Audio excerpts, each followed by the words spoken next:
तो कुछ चेहरे तो इसमें नए हैं, कुछ चेहरे पुराने हैं, ठीक है।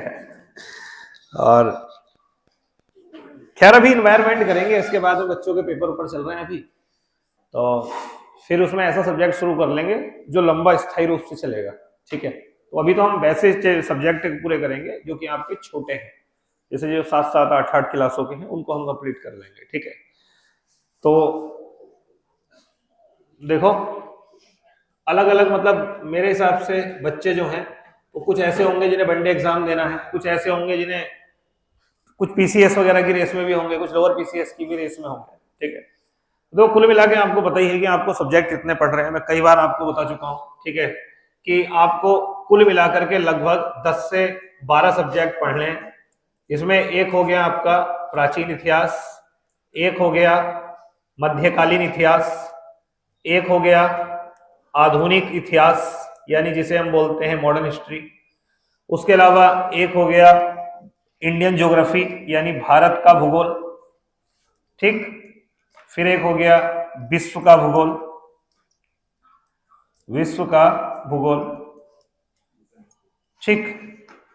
फिर एक हो गया आपका मानचित्र द्वारा भूगोल, मानचित्र द्वारा भूगोल यानी इसे मैपिंग बोलते हैं हम लोग, मानचित्र द्वारा भूगोल।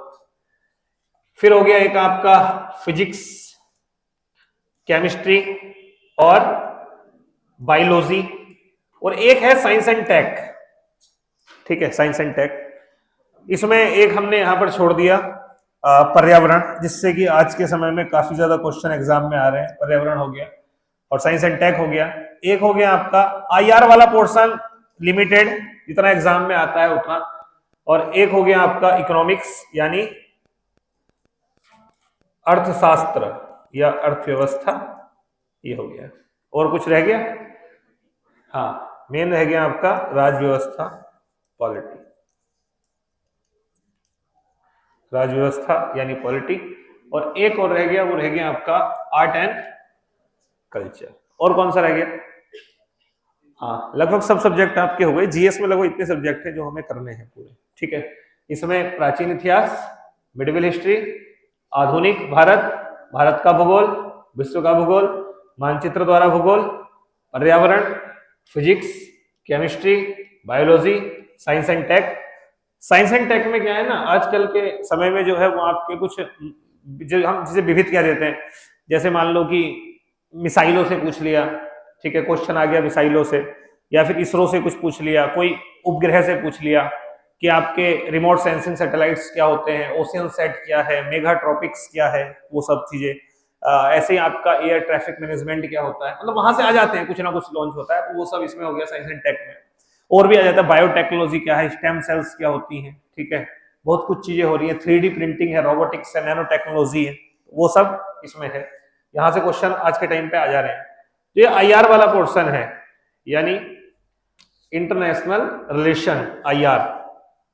तो इसमें क्या है कि आजकल इसमें से भी, यहां से भी क्वेश्चन आ जा रहे हैं। आईआर में क्या हम देखते हैं, जितने भी देश हैं, हमारे पड़ोसी देश हैं, या वर्ल्ड में जितने भी देश हैं, कौन कौन से संगठन हैं, ठीक है। तो कई सारे संगठन बने हुए हैं ना, G20 है, G7 है, बिम्स्टेक है, सार्क है, ठीक है, और भी बहुत सारे हैं। तो उन सब संगठनों के बारे में, दूसरे कौन कौन से समझौते हैं जो चल रहे हैं, जैसे भारत के कई देशों के साथ समझौते हुए हैं ना, तो कौन कौन से समझौते हो रखे हैं, ठीक है, कौन कौन से हमारे विवाद हैं पड़ोसी देशों के साथ में, तो वहां से कई प्रकार के क्वेश्चन आते हैं, तो वो आपका कवर होगा इसमें इंटरनेशनल रिलेशन में।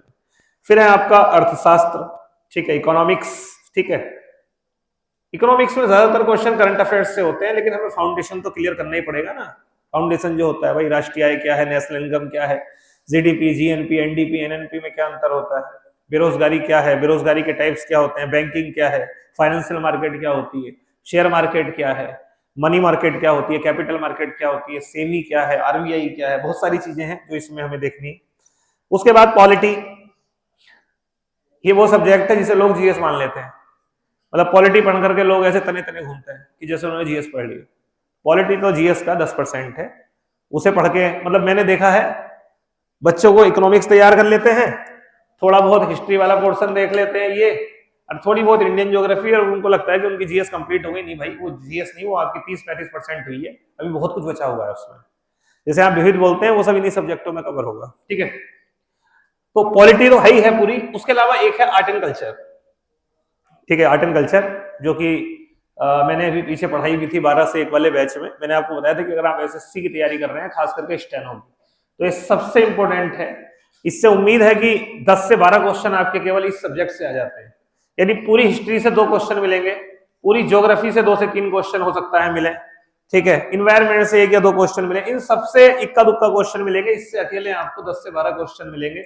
इस बार ऐसा था कि नहीं था? इस बार भी थे, 9-10 क्वेश्चन तो होंगे आर्ट एंड कल्चर से। तो इस बार भी सोचिए अकेले आर्ट एंड कल्चर से एसएससी स्टेनो में 9 से 10 क्वेश्चन, ठीक है।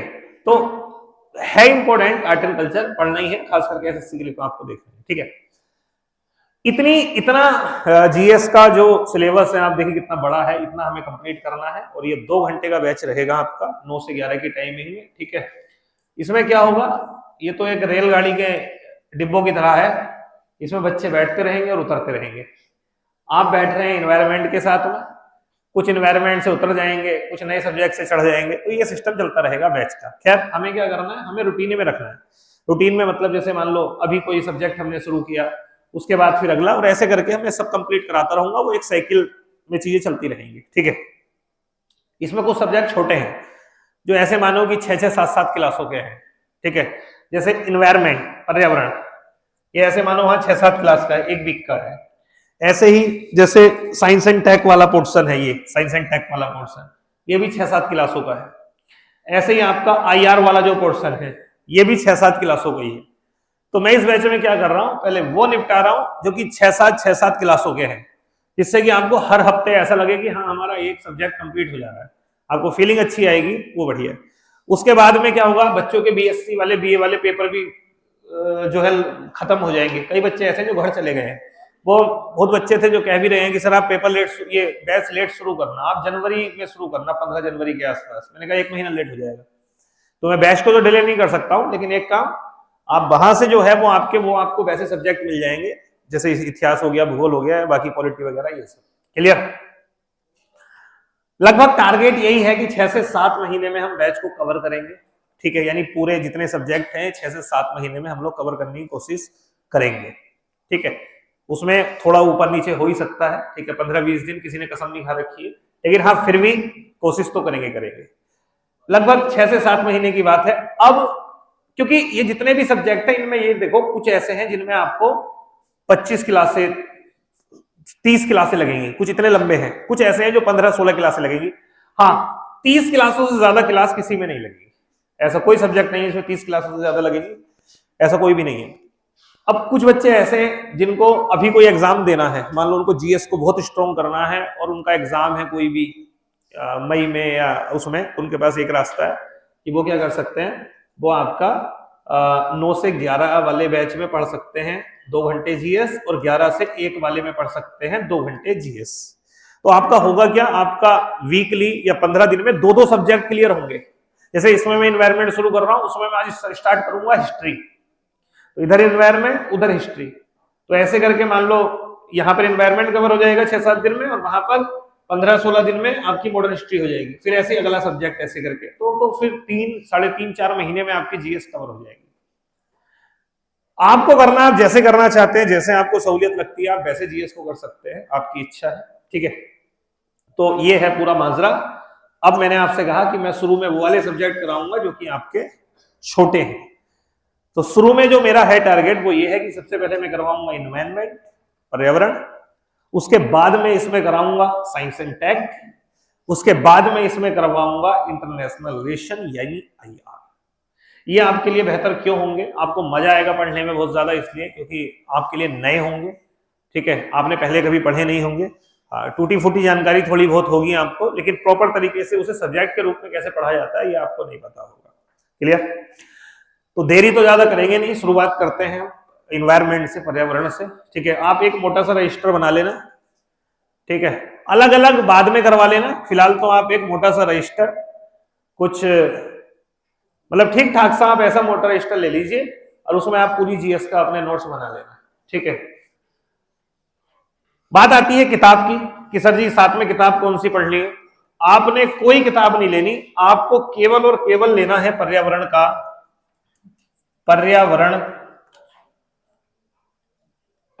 का वैक ईयर, यानी प्रीवियस ईयर जो क्वेश्चंस का आता है ना आपका, हाँ घटना चक्र आता है, वो आपको पर्यावरण का घटना चक्र लेना है, घटना चक्र। तो पर्यावरण का आपने घटना चक्र लेना है, मार्केट में मिल जाएगा, किसी से बोलना भैया इन्वायरमेंट का घटना चक्र दे दो, किसी के पास है आप में से? ज्योग्राफी में नहीं है, वो पर्यावरण का अलग से आता है। हाँ है ज्योग्राफी वाले में, शायद ये मुझे लगता है नहीं, अरिहंत वालों ने दिया होगा, लेकिन घटना चक्र वालों का शायद अलग है। तो आपने कोई किताब नहीं पढ़नी, किताब की गलती मत करना, बेवकूफीपन मत करना, कोई किताब लेकर के कोई फायदा नहीं होगा। सीधा है, आप पर्यावरण का घटना चक्र ले लीजिए, और या फिर आपके पास ज्योग्राफी का बैक ईयर है तो आप ज्योग्राफी का जो बैक ईयर है, आप ज्योग्राफी के बैक ईयर को उसमें अगर दिया हुआ है इन्वायरमेंट, तो आप सीधा क्या करना है, जैसे जैसे मैं सबको कराऊंगा टॉपिक्स, जैसे जैसे मैं चैप्टर कराऊंगा, वैसे वैसे आपको उनके क्वेश्चंस लगाने हैं। ठीक है, तो ये काम आप साथ में करते हुए चलना। जो इस पे घटना चक्र पे भी पैसे नहीं खर्च करना चाहता, उसके पास एक दूसरा इलाज है, वो ये है कि आप एक ऐप डाउनलोड कर लेना, लूसेंट की जो ऐप आती है, उस पे आप इन्वायरमेंट के क्वेश्चन पर डे लगाते हुए चलना। ठीक है, पहला दिन है, पहले दिन से ये काम जरूर कर लेना, गलती मत करना, मेरी बात ध्यान रखना। ठीक है, बाकी अभी भी यहां खड़ा हूं, 6 महीने बाद भी ये कहूंगा, आप में से बहुत लोग ऐसे होंगे जो जहां आज है वो वहीं पे मिलेंगे, उनके बौद्धिक स्तर में थोड़ा भी सुधार नहीं होगा, क्योंकि वो चीजों को टालेंगे, कल के लिए, परसों के, ऐसे करके टालेंगे। आपने टालना नहीं, आपने आज से ही शुरुआत करनी है। क्लियर? चलिए, बस बाकी और कोई किताब उताब के चक्कर में मत पड़िएगा। ठीक है, हाँ चलिए, तो हम बात करते हैं, जो हमारा सब्जेक्ट आज शुरू हो रहा है वो है इन्वायरमेंट, पर्यावरण। ठीक है, पर्यावरण, और ये जो हमारा लेक्चर है, ये पहला लेक्चर है, लेक्चर फर्स्ट, इन्वायरमेंट यानी पर्यावरण। ठीक है,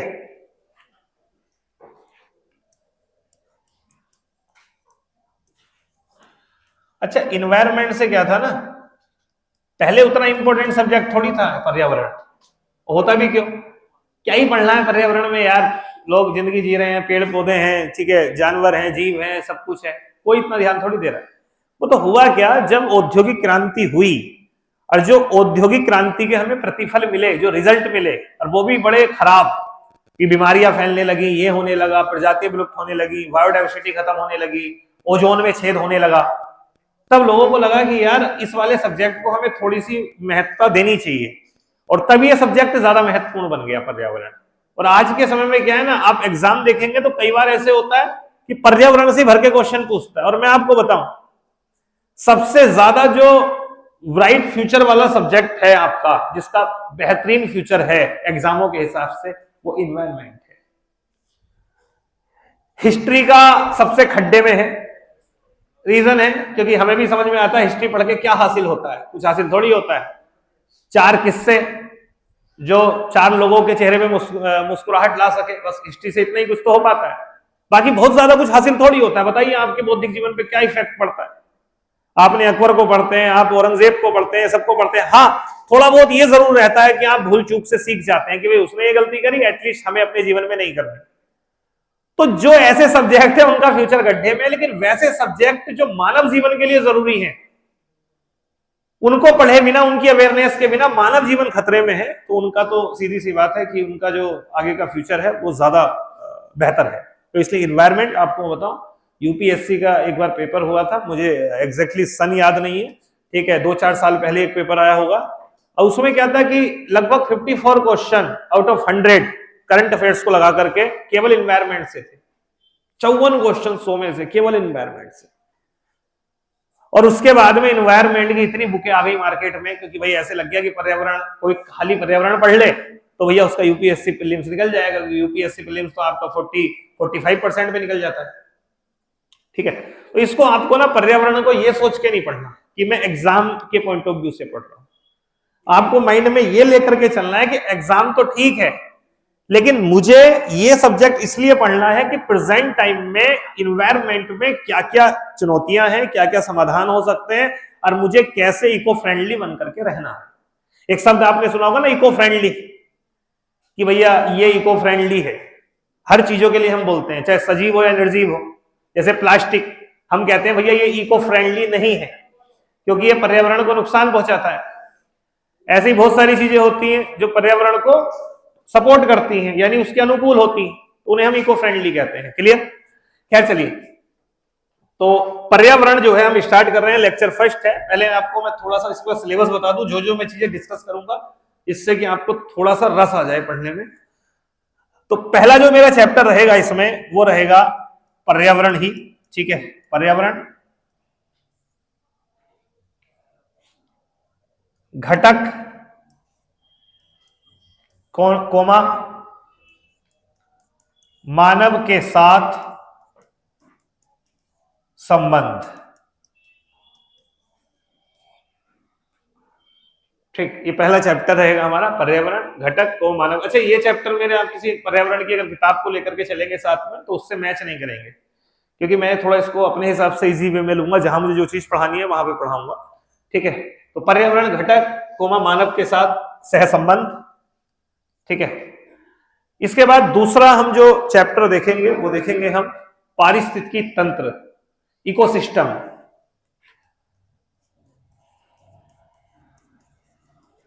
पारिस्थितिकी तंत्र, ये बड़ा महत्वपूर्ण है, ये वाला चैप्टर।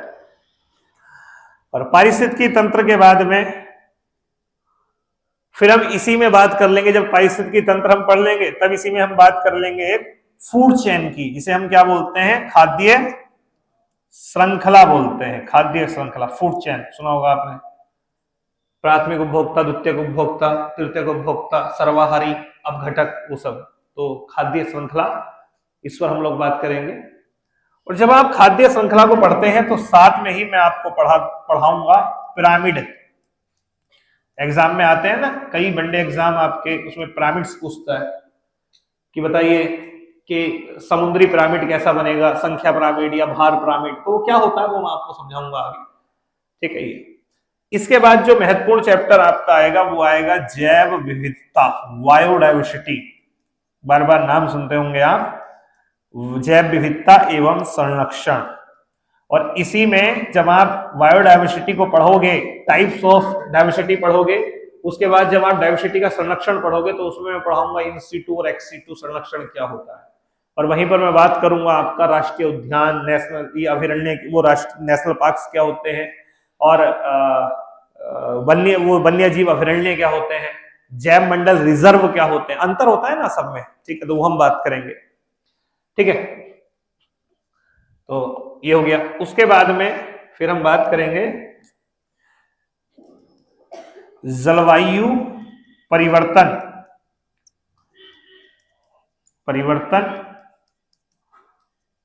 एवं संबंधित संगठन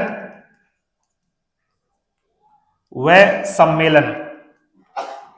तो आपको पता होगा कि मीटिंग होती है, जिसे कॉप, नाम सुनते हो, कॉप 28, कॉप 29, इस तरीके से आप सुनते हैं। तो ये कॉप 28, कॉप 29, ये जितना भी आप इस तरीके से सुनते हुए आते हैं, क्या है, कॉन्फ्रेंस ऑफ द पार्टीज क्या है, पृथ्वी सम्मेलन स्टॉकहोम में हुआ, कैसे हुआ, फिर 1992 में रियो डी जनेरियो में हुआ, एजेंडा 21 क्या है, उस पर हम लोग बात करेंगे। जो ब्रंटलैंड आयोग बना था उसकी रिपोर्ट, बहुत क्वेश्चन आते हैं यहाँ एग्जाम में, हम उसे मानते हैं विविध।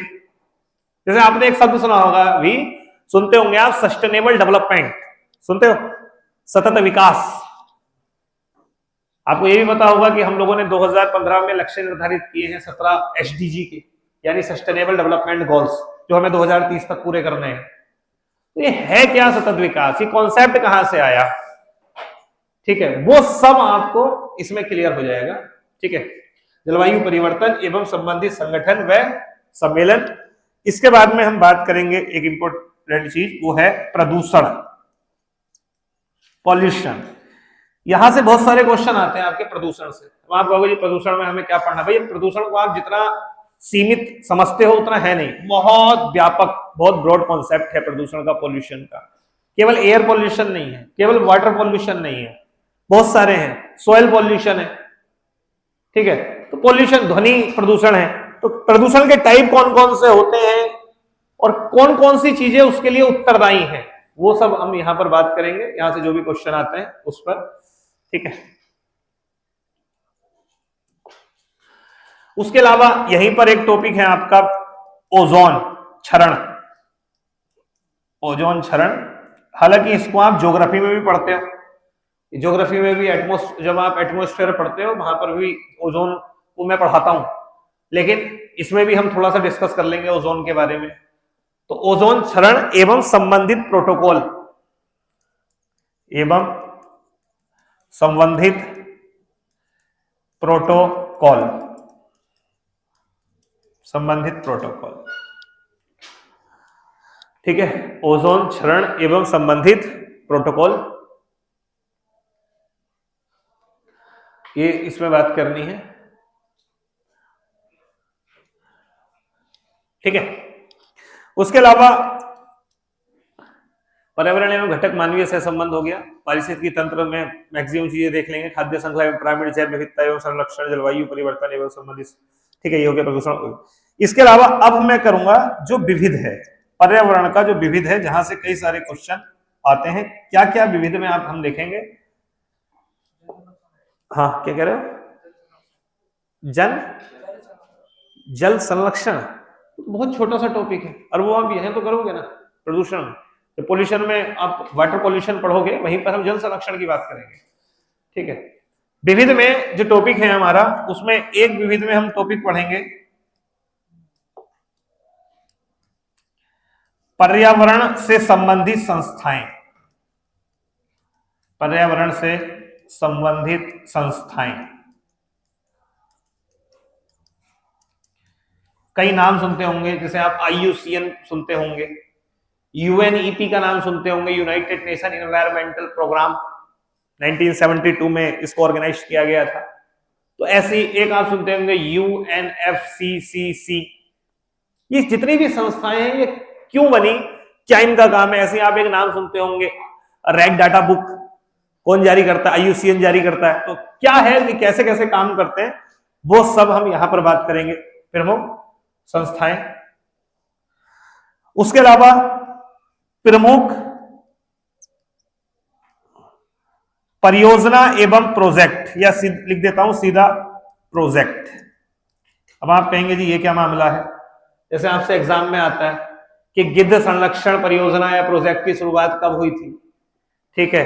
गिर संरक्षण प्रोजेक्ट की शुरुआत कब हुई थी, ठीक है। तो ऐसे करके वो आपसे कई पूछता है, मगरमच्छ संरक्षण प्रोजेक्ट की शुरुआत कब हुई थी। तो इस तरीके के जितने क्वेश्चंस वो होते हैं आपके प्रोजेक्ट, वो मैं यहां डिस्कस करूंगा आपसे। उसके अलावा प्रमुख प्रोजेक्ट हो गए। अच्छा, ये जो है राष्ट्रीय उद्यान, ये मैं आपको राष्ट्रीय उद्यान यानी नेशनल पार्क एवं अभ्यारण्य, मैं यहां लिखवा देता हूं, जिससे कि आपको लगे कि ठीक है। बाकी कवर ये मैं यहां पे करा दूंगा, ऊपर जहां पर जैव विविधता का संरक्षण होगा वहां पर ही मैं इसको कवर करा दूंगा, जितने भी आपके नेशनल पार्क्स हैं, बायोस्फीयर रिजर्व हैं, ठीक है, या फिर वन्य जीव अभ्यारण्य, ठीक है।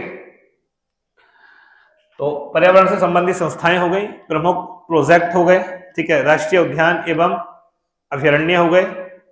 और एक टॉपिक मैं आपको यहां पे जोड़ दे रहा हूं, समसामयिक, यानी पर्यावरण का करंट अफेयर्स। तो करंट अफेयर्स में क्या क्या हुआ है, कोई नई चीज आई है, या कोई से अभी सम्मेलन हुए हैं इस वर्ष, जो कुछ भी हुआ है वो हम यहां पर कवर करेंगे, ठीक है। तो यहां पर एक विविध में एक और मैं चीज डाल देता हूं, और वो है, अच्छा एक चीज रह गया, हाँ, पर्यावरण संबंधी एक्ट, अधिनियम, वो मुझे कराना है। ये सबसे इंपॉर्टेंट है आपका पर्यावरण संरक्षण अधिनियम। कब आया था पर्यावरण संरक्षण अधिनियम? कब लाया गया था भारत में? 73 में, 86, 1986 पर्यावरण संरक्षण अधिनियम। तो पर्यावरण संबंधी एक्ट मुझे ये कराना है, ठीक है। तो जो भी एक्ट लाए गए हैं अभी तक, जो संविधान में कुछ वर्णन है पर्यावरण से जुड़ा हुआ, वो मैं सब यहाँ डिस्कस करूंगा। यानी अब कॉन्स्टिट्यूशन में पर्यावरण के बारे में जो कुछ हमने दे रखा है, आर्टिकल 48 ए का आपने नाम सुना होगा, तो वो सब मैं यहाँ पर आपसे डिस्कस करूंगा। और एक लास्ट में लिख देता हूं यहाँ इन्वायरमेंट यानी पर्यावरण की करंट अफेयर्स संबंधी समसामयिकी। समसामयिकी मतलब समझ रहे हो ना, करंट। तो पर्यावरण संबंधी समसामयिक। तो कुल मिलाकर के इतने चीजें हमें इन्वायरमेंट में कवर करनी है। अब बताइए आप इसके अलावा कुछ ऐसा जो आपको लगता हो कि पर्यावरण में बच गया है। हर एग्जाम में आपकी 2 से 3 नंबर की हेल्प होती रहेगी इस एक सब्जेक्ट को पढ़ने के बाद में। देखो बढ़ा ऐसे ही जाएगा।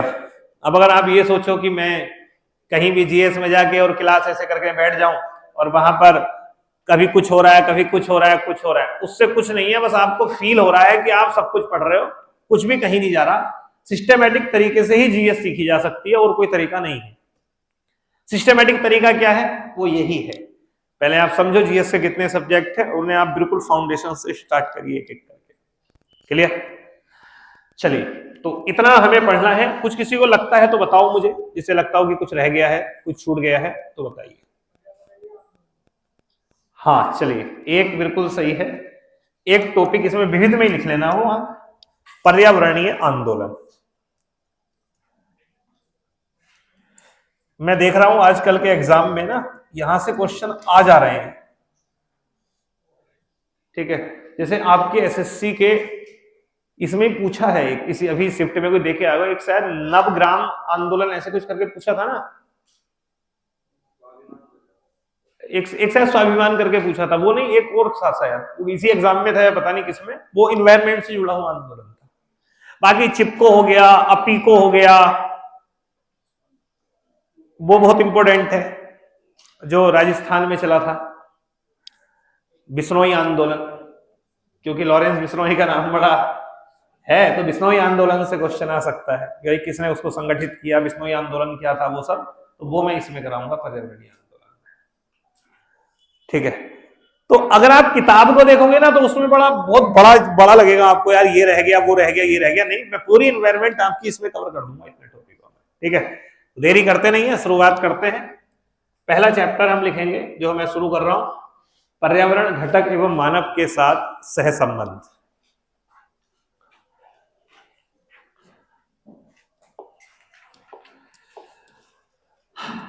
पर्यावरण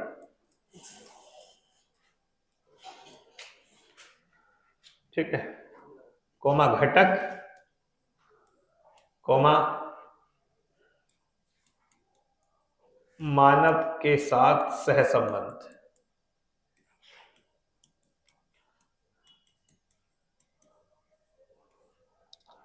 ठीक है, तो पर्यावरण घटक और मानव के साथ सहसंबंध, ठीक है। तो सबसे पहले हम बात करते हैं भाई, पर्यावरण क्या है, पर्यावरण है क्या। तो ये तो आप सबको पता ही है, इसे पढ़ाना तो मैं अपनी मूर्खता ही समझता हूं कि पर्यावरण क्या है। मतलब एक बढ़िया एक ऑथेंटिक मैं आपको परिभाषा दे दूंगा, बट बाकी पर्यावरण तो आप समझते होंगे भाई, हमारे चारों ओर जो कुछ हमें दिखाई दे रहा है, वो जीव है, निर्जीव है, वो सब क्या है? पर्यावरण।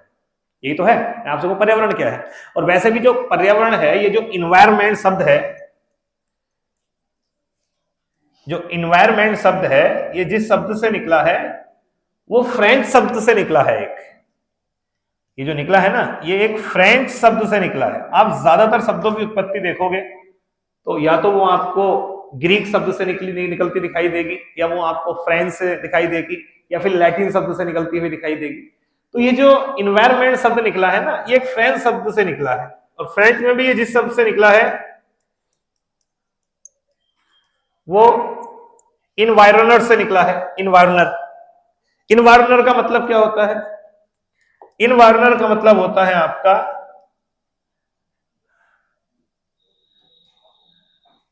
घेरने वाला, घेरने वाला। और घेरने वाले को हम क्या कहते हैं? आवरण, यानी हमारे आसपास का जो भी घेरे रखने वाला जो कुछ भी है, सजीव और निर्जीव जो भी घटक हैं, जो भी कंपोनेंट्स हैं, तो उनसे मिलकर के जो संरचना बनती है उसे हम क्या कहते हैं? पर्यावरण कहते हैं। लेकिन हमें इस परिभाषा पे नहीं जाना, हमें एक परिभाषा सीधे ही चुरा लेनी है, और वो परिभाषा है आपके जो दी गई है हमारे पर्यावरण संरक्षण अधिनियम में। आपको पता है कि हमारा पर्यावरण संरक्षण अधिनियम कब लाया गया था? अभी मैंने बताया भी था आपसे, 1900। हाँ, तो उसमें एक पर्यावरण की परिभाषा दी गई है, उसमें एक पर्यावरण की परिभाषा दी गई है, और उसमें परिभाषा ये दी गई है कि किसी जीव के चारों ओर का जो भौतिक और जैविक पर्यावरण है, मतलब जो आवरण है, मैं इसको लिखवा देता हूं आपको, वो ज्यादा बेहतर रहेगा। ठीक है, तो इसको बनाना चाह रहे हो तो इसको आप बना सकते हो, ठीक है, इसको आप लिखना चाहते हो तो लिख सकते हो, बाकी एक मैं परिभाषा लिखवा रहा हूं आपको, वो लिख लेना।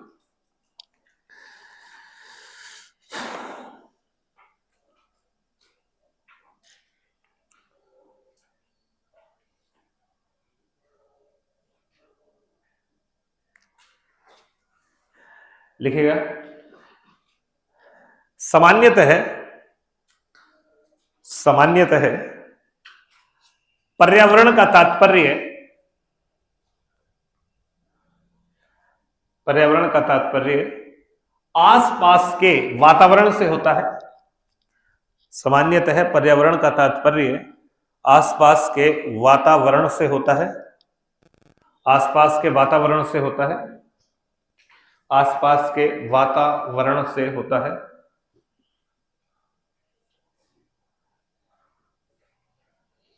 देखना, लेकिन पर्यावरण संरक्षण अधिनियम 1986 में,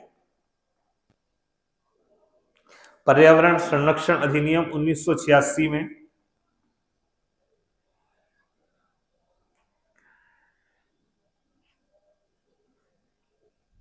पर्यावरण संरक्षण अधिनियम 1986 में पर्यावरण की एक व्यवस्थित परिभाषा दी गई है, पर्यावरण की एक व्यवस्थित परिभाषा दी गई है।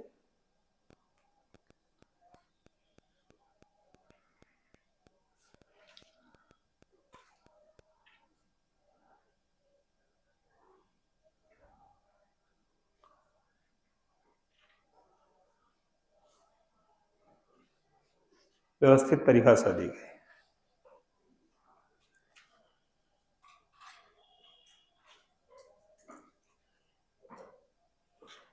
गई है। वो परिभाषा लिखिएगा, नीचे नीचे परिभाषा लिखा रहा हूं मैं।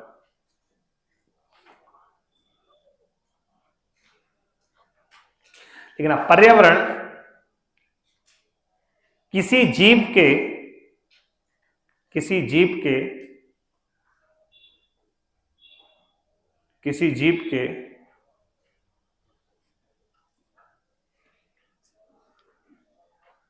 चारों ओर, किसी जीव के चारों ओर, किसी जीव के चारों ओर के जैविक व अजैविक, जैविक व अजैविक, जैविक व अजैविक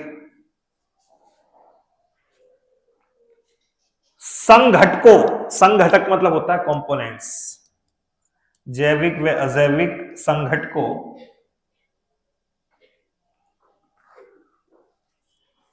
जैविक व अजैविक संघटकों का मिश्रण है, का मिश्रण है, मिश्रण है, लिखना। और इसमें जीव द्वारा, और इसमें जीव द्वारा संगठकों के साथ की गई अंतःक्रिया शामिल होती है, और इसमें जीव द्वारा संगठकों के साथ की गई अंतःक्रिया शामिल होती है, अंतःक्रिया शामिल होती है। अंतःक्रिया शामिल होती है।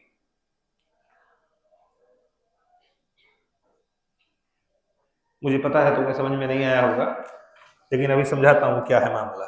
मामला ये है कि जो हमारा, इसको आप बनाना मत, ठीक है, वही मैं बनवाऊंगा। तो क्या कह रहा है ये अधिनियम? ये कह रहा है कि पर्यावरण है क्या, कि देखिए पर्यावरण में मुख्यतः दो चीजें हैं। एक है जैविक संघटक, एक है जैविक संघटक और एक है अजैविक संघटक।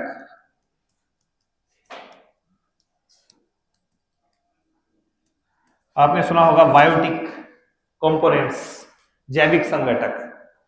तो पर्यावरण में दो प्रकार के कंपोनेंट्स होते हैं, एक होते हैं जैविक संघटक और एक होते हैं अजैविक संघटक। जैविक मतलब जो जीवित है, जिसमें हम बात कर सकते हैं आपका वनस्पति जगत, वनस्पति जगत और जंतु जगत। यानी हमारे पास जितनी वनस्पतियां हैं वो, और जितने जीव जंतु हैं, कीड़े मकोड़े बैक्टीरिया, सब कुछ इसमें आ गए, इसमें आ गए। तो इसको हम क्या बोलते हैं? इसको हम बोलते हैं जैविक संघटक, यानी बायोटिक कंपोनेंट्स हैं जो हमारे आसपास है। अजैविक में क्या आता है? अजैविक में वो है जो जीवित नहीं है, जो मृत है, जो ऐसे मानिए निर्जीव है। इसमें क्या आएगा? इसमें आप कहेंगे जी क्या क्या है आपके पास? आप कहेंगे जी जल है आसपास, और आप कहेंगे स्थल है यानी मृदा है, और क्या है? आप कहेंगे वायु है। यानी आपके आसपास का जो भी जलमंडल है, हम जहां पर रुके हुए हैं यानी स्थल मंडल, उसमें पर्वत पठार सब आ गए, और वायुमंडल जो आपको ऊपर दिखाई दे रहा है ये, यानी जहां पानी है जलमंडल, जहां पर आप हैं मैदान पर्वत पठार, वो सब किस में आ जाता है? स्थलमंडल में आ जाता है। और एक जहां हम सांस ले रहे हैं वो है आपका वायुमंडल।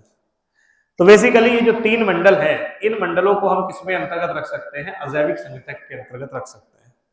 तो पर्यावरण क्या है? पर्यावरण जैविक और अजैविक संघटकों का मिश्रण है, और यह सम्मिलित करता है कि जीव, कोई जीव इनके साथ क्या अंतःक्रिया कर रहा है। जैसे हम हैं, तो हमारी शुरुआत जो है, पूरा जीवन है, आप देखोगे इन्हीं के बीच तो कट रहा है। हम रह कहां रहे हैं? स्थल पे रह रहे हैं। हम अपनी आवश्यकताओं को पूरा कहां से कर रहे हैं? जल से कर रहे हैं, वायु से कर रहे हैं, हम ऑक्सीजन ले रहे हैं, पानी को हम लोग पी रहे हैं।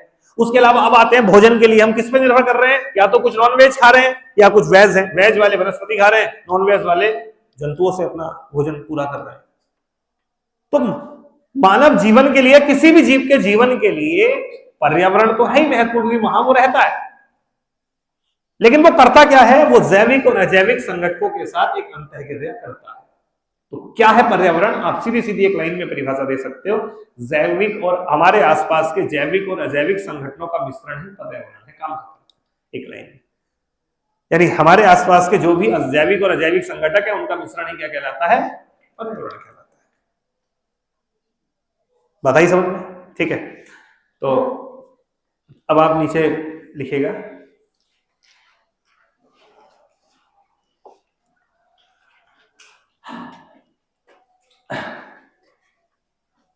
हेडिंग डालिएगा पर्यावरण के संघटक, पर्यावरण के संघटक, पर्यावरण के संघटक, संघटक। वो डायग्राम तो नहीं बनाया किसी ने? वो वाला, पिछले वाला? चलो उसको सही कर लेना, इसलिए मैंने रोका था बनाने से, ठीक है? क्योंकि वो सही क्या होना है, उसमें एक और संघटक जुड़वाऊंगा मैं, वो है ऊर्जा संघटक, क्योंकि एग्जाम में आएगा तो आप गलत कर दोगे। ठीक है, तो हेडिंग डाला आपने, पर्यावरण के संघटक। लिखना, लिखना, पर्यावरण का निर्माण जिन तत्वों से होता है, या जिन कारकों से या फैक्टर्स से या जिन तत्वों से होता है,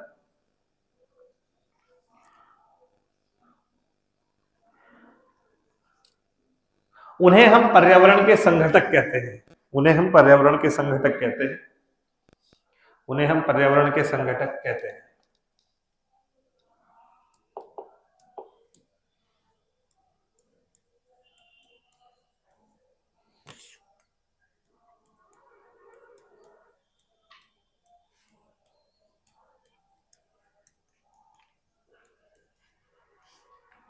लिखना।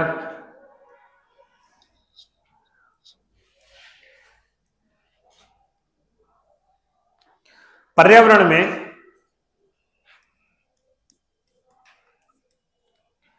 जैविक कोमा अजैविक कोमा ऊर्जा संघटक शामिल होते हैं।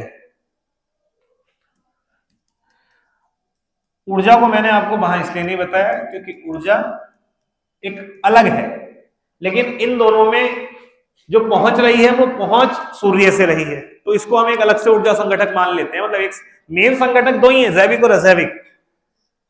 बट आगे चल के अपडेट किया गया कि भाई ठीक है, सब कुछ हमने मान लिया कि वनस्पति है, जीव जंतु है, वायु है, पानी है, सब कुछ है और सब कुछ चल रहा है, तो क्या ये सूर्य के प्रकाश के बिना पॉसिबल है?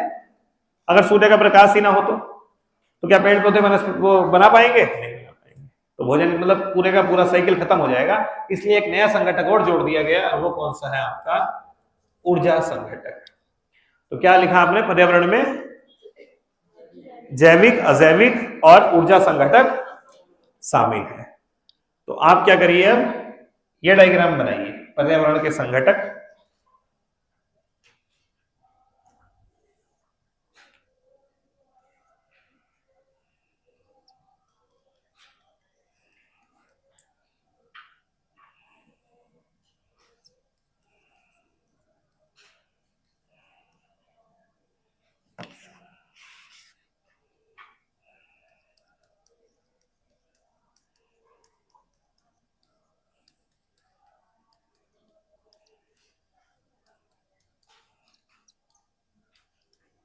मैं अलग से इसमें सूक्ष्म जीव और लिख दे रहा हूं, मतलब जंतु में ही आ जाते हैं सूक्ष्म जीव भी, बट अलग से और लिख दिया मैंने इसमें।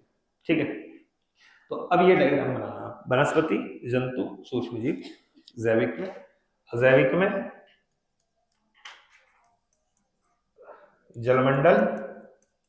जलमंडल में सब आ गए, तालाब, भूमिगत जल सब आ गया। स्थलमंडल और वायुमंडल।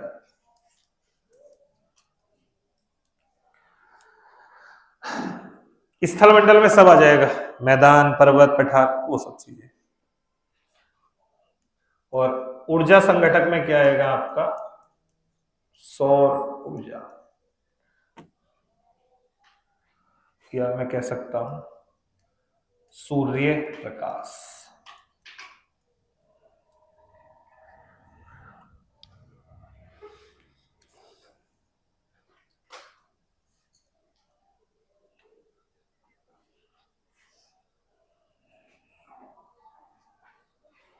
ठीक है, इसमें से एक भी कम हो गया तो पर्यावरण खत्म हो जाएगा, और पर्यावरण खत्म हो गया तो जीवन खत्म हो जाएगा। ठीक है, तो हमारा जीवन पर्यावरण पर तो आधारित है, बट पर्यावरण किस पे आधारित है? उसके संघटकों पर। और संघटक कौन कौन से हैं? अब यहाँ से एग्जाम में क्वेश्चन यहाँ से शुरुआत हो गई है आपकी। एग्जाम में कैसे आएगा? एग्जाम में ये आएगा, निम्न में से कौन सा जैविक संघटक है? उसमें ऑप्शन देगा वो आपको वनस्पति, ऑप्शन देगा बैक्टीरिया, एक ऑप्शन दे देगा आपको वो जल, या सीधा जलमंडल भी लिख सकता है, जल लिख सकता है। ठीक है, एक ऑप्शन वो मनुष्य, मानव दे देगा। तो ऐसे करके वो आपसे वहां से पूछ लेगा, बताइए कौन सा इसमें जैविक है या कौन सा अजैविक है। ठीक है, तो इस तरीके के क्वेश्चन जो है वो यहां से आपका आएगा। ठीक है, चलिए नीचे अब आप हेडिंग डालिए जैविक संघटक। जैविक संघटक, जैविक संघटक।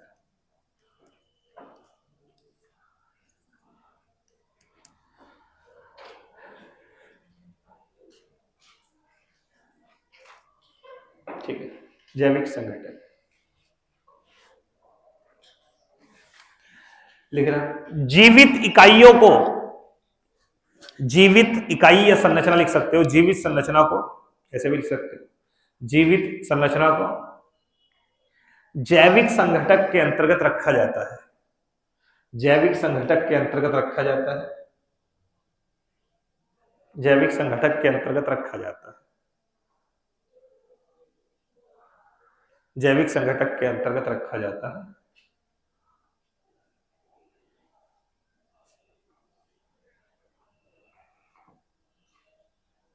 लिखना रखा जाता है, लिखना। इसके अंतर्गत वनस्पति कोमा जंतु कोमा सूक्ष्म जीवों की चर्चा की जाती है।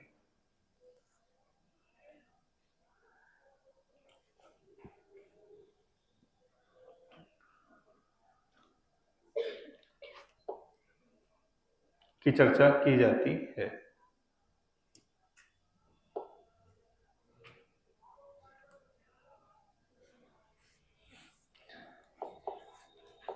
अब देखो कुछ लिखना मत, ठीक है, केवल आप समझिए।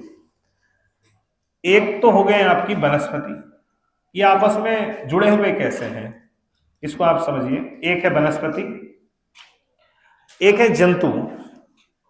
जंतु में मैं सबसे बेहतरीन जंतु बना देता हूं यहां पे, ठीक है, इंसान। और बाकी सूक्ष्म जीव। सूक्ष्म जीव भी मतलब सब जंतु तो एक जगत है ना, मानव भी जंतु में आता है, हम भी जंतु जगत का पार्ट है।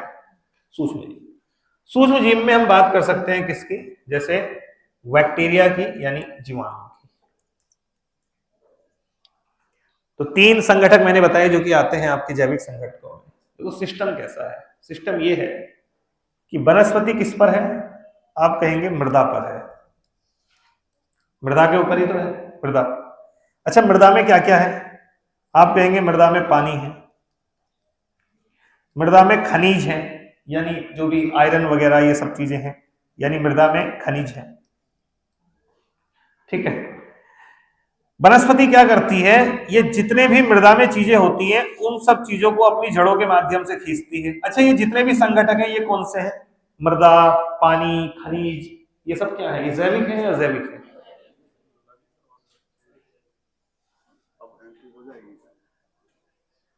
अच्छा, तो उन्होंने बोला नहीं तो कर दिया था उन्होंने ओवर।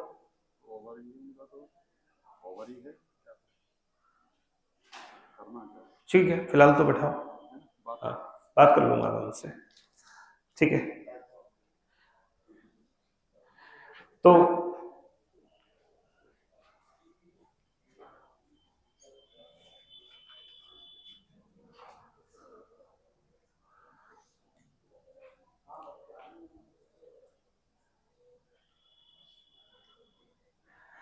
तो मैं आपसे क्या कह रहा था कि देखो ये वनस्पति है। अच्छा, ये जितने भी संगठक हैं, मृदा है, पानी है, खनिज है, ये सब मृत है ना, तो ये सब संगठक कैसे हैं, अजैविक है, ये अजैविक है,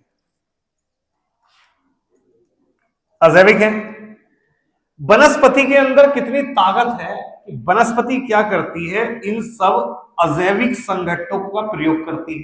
अच्छा, साथ में एक संगठक और है जिसे हम कहते हैं ऊर्जा संगठक, जो सूर्य का प्रकाश है, वो वनस्पति को मिल रही है। तो वनस्पति क्या करती है, इन अजैविक संगठकों का प्रयोग करते हुए स्वयं बढ़ती है, यानी किसमें तब्दील हो जाते हैं सभी तत्व, जैविक संगठक में।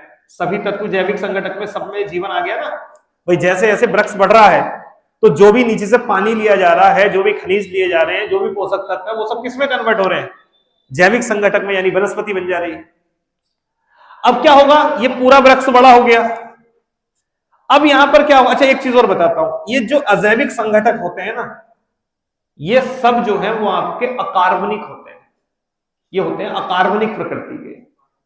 पेड़ पौधे क्या करते हैं, इनको बनाते हैं कार्बनिक, यानी आपस में जोड़ करके, जैसे C6H12O6 बना दिया। ये क्या है, ये कार्बोहाइड्रेट है, तो कार्बोहाइड्रेट बना दी, प्रोटीन बना दिया, फैट बना दिया, वसा बना दी, ये सब ये पेड़ पौधे बना देते हैं। अब क्या है, जो जंतु जगत है वो परजीवी प्रकार का, परपोषी प्रकार का है, वो हेटेरोट्रोफ्स है। तो अब वो क्या करेगा, वो इससे भोजन प्राप्त करेगा। अब जंतु ने इस वाले जैविक संगठक को यूज कर लिया, खा लिया, यानी जितना भी इसके अंदर का कार्बोहाइड्रेट था, वसा था, प्रोटीन था, वो सब जंतु के अंदर आ गया। यानी जो भी इसके अंदर कार्बनिक पदार्थ बने थे अकार्बनिक पदार्थों से, वो सब किसके पास आ गए हैं, जंतु के पास आ गए हैं, यानी जो भी जानवर हैं, हम लोग हैं, हमारे पास आ गए। अब क्या होगा, एक समय बाद ये मरेगा। जब ये मरेगा तो या तो दफनाया जाएगा या जो भी होगा, और एक समय ये आएगा कि या तो इसे खा लिया गया पूरे को, और नहीं खाया गया तो ये भी मर जाएगा। अब इन दोनों पर काम करेंगे सूक्ष्मजीव यानी जीवाणु। ये क्या करेंगे, ये इसको सड़ाना शुरू कर देंगे इनकी बॉडी को, और सड़ा करके दोबारा से तोड़ देंगे अकार्बनिक पदार्थों में, यानी दोबारा से तोड़ देंगे अजैविक संघटकों में। यानी उससे खनिज अलग हो जाएंगे, जितनी चीजें हैं, गैस थी गैस अलग निकल जाएगी, जो कुछ भी है वो उसको सड़ा करके पूरा डिकम्पोज कर देंगे। यही तो साइकिल है जीवन का। साइकिल कैसा है, हम जो बने हुए हैं ना, जब हम पंच तत्वों की बात करते हैं, कहते हैं हमारा शरीर पंच तत्वों से बना हुआ है। पंडित को कहते हुए सुना होगा कि भैया हमारा शरीर पंच तत्वों से बना हुआ है। किस किस से, उसमें बताता है वायु से बना है, अग्नि से बना है, जल से बना है, मिट्टी से बना है, यही तो बात करते हैं वो। तो बात यहां पर आती है यार, पांच तत्वों से हमारा शरीर कैसे हम मान ले बन गया? बिल्कुल बना है भाई। कैसे? आपने एक बीज लिया, वो आपने मिट्टी में डाला, वो बड़ा किन चीजों से हो रहा है तो आपको समझ में आएगा। वो बड़ा किससे हो रहा है? मृदा, उसमें जो खनिज है वो उसको मिल रहे हैं, वायु वो, जल वो, जितने भी आसपास की अजैविक संघटक हैं वो सब उसको मिले और तब वो बढ़ गया। हम क्या खा रहे हैं? आप कहेंगे चावल खा के आए। चावल कहां से आया? पेड़ से आया। तो हमने जो कुछ पेड़ से लिया वो उसके अंदर तो उन्हीं तत्वों से आया था। तो हमारा शरीर में जो कुछ जा रहा है वो कहां से आया है? वहीं से आया है। अब जब हम मर जाएंगे तो जो सूक्ष्म जीव हैं, जो ये है बैक्टीरिया, जीवाणु वगैरह, ये सब हमें डिकम्पोज करेंगे, ये गलाएंगे, ये सड़ाएंगे, और सड़ा के गला करके दोबारा से चीजें कहां मिल जाएंगी? मिट्टी में। तो दोबारा से हम जिन तत्वों से बने थे हम उन्हीं तत्वों में विलीन हो जाएंगे। यही जीवन है। बात समझ रहे? तो ये एक साइंटिफिक साइकिल है, ठीक है। तो जो मिट्टी है, मिट्टी में जो तत्व हैं वही तत्व हमारे अंदर पहुंच रहे हैं, बट एक प्रोसेस बहुत लंबी है। और हमें मतलब इनको जो है हमेशा हमें इनका जो है वो एहसानमंद रहना चाहिए पेड़ पौधों का, कि पेड़ों पौधों के अंदर इतनी क्षमता है कि वो अजैविक को जैविक में बदल सकते हैं, वो निर्जीव को जीवित में बदल सकते हैं। हमारे अंदर नहीं है ये क्षमता। हमारे अंदर होती तो कितना मजा होता। मिट्टी में पैर गड़ाया, न्यूट्रिशन खींच लिया पूरा, ठीक है, अजैविक तत्व लिए और हमारा शरीर बढ़ गया, सब कुछ बेहतर हो गया, बस ठीक है। लेकिन हमारे पास वो क्षमता नहीं। एक्चुअली इनके पास ये क्षमता है कि ये सूर्य के प्रकाश की उपस्थिति में अजैविक तत्वों को लेकर के अपने लिए भोजन बना लेते हैं।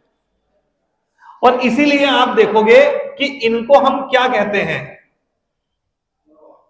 इनको हम, कौन है, कोई बाहर है क्या? कुछ बहुत सारे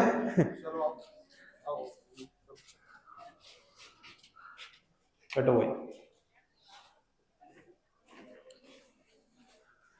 बताया बच्चों को कैसे बात हो गई थी? हाँ बता दो। हाँ बोल दिया था ना? हाँ हाँ, तुम इनकी 12 से क्लास लगाओ कैसे? है पूरा ठीक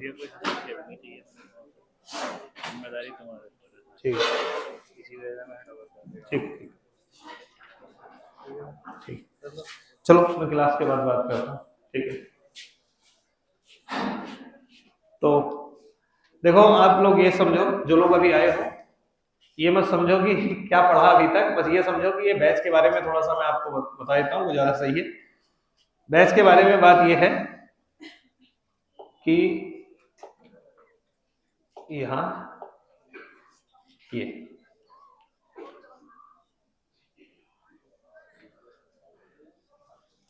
कि जीएस का नया बैच जो आज से स्टार्ट हुआ है, उसमें मैंने बताई कि भाई जीएस पूरी हमें कवर करनी है।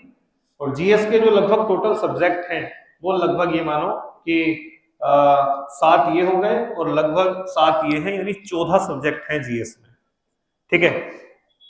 Ancient, medieval, modern, Indian geography, विश्व का भूगोल, मानचित्र द्वारा भूगोल, environment, physics, chemistry, biology, science and tech, international relation, economics और पॉलिटी। तो कुल मिला के 14 सब्जेक्ट हैं जो जीएस में अगर आप तरीके से कंप्लीट करोगे तब तो मैं कह सकता हूं कि हाँ, जीएस में किसी एग्जाम में आपके हौसले पस्त नहीं होंगे। बाकी जिस तरीके से हम लोग पढ़ लेते हैं वन लाइनर करके या वैसे करके, उससे लगता तो है सब कुछ पढ़ लिया, पर अंदर से मामला खाली होता है। तो इसमें मैं जो मतलब ये जो मैंने शुरू किया है, इसमें वो सब्जेक्ट शुरू किए हैं जो 6-7 दिन में कंप्लीट हो जाएंगे, जैसे कि इन्वायरमेंट है, जैसे साइंस एंड टेक है, जैसे इंटरनेशनल रिलेशन है। तो आज जो मैंने स्टार्ट किया है वो स्टार्ट किया है आपका इन्वायरमेंट यानी पर्यावरण। तो पर्यावरण में अभी तक बहुत ज्यादा तो डिस्कस नहीं किया है, लेकिन थोड़ी बहुत चीजें डिस्कस की हैं। ये पर्यावरण का सिलेबस है इन्वायरमेंट का। आप लोग तो हाई कोर्ट वाले हो ना? हाँ, पेपर कब है हाई कोर्ट का? 5 हाँ 5 जनवरी लगभग। ये है कि 15 एक दिन है। हाँ तो चलिए, तो आप लोगों ने तो मेरे साथ इन्वायरमेंट पढ़ा है या नहीं? सर ने इन्वायरमेंट पढ़ाया अभी आपको या नहीं पढ़ाया? नहीं पढ़ा? तो चलो कोई दिक्कत नहीं, तुम्हारे 6-7 मतलब जो अगले 15 दिन है उसमें 2-1 सब्जेक्ट तो क्लियर हो जाएंगे। एक इन्वायरमेंट हो जाएगा, और इन्वायरमेंट से क्वेश्चन मिल जाते हैं आपको, क्योंकि देखो जितने भी चीजें हैं इन्वायरमेंट में, नेशनल पार्क हो गए या वन्य जीव अभयारण्य हो गए या जैव मंडल रिजर्व हो गए, बायोस्फीयर, तो बेसिक है, वहां से क्वेश्चन आते हैं आपने।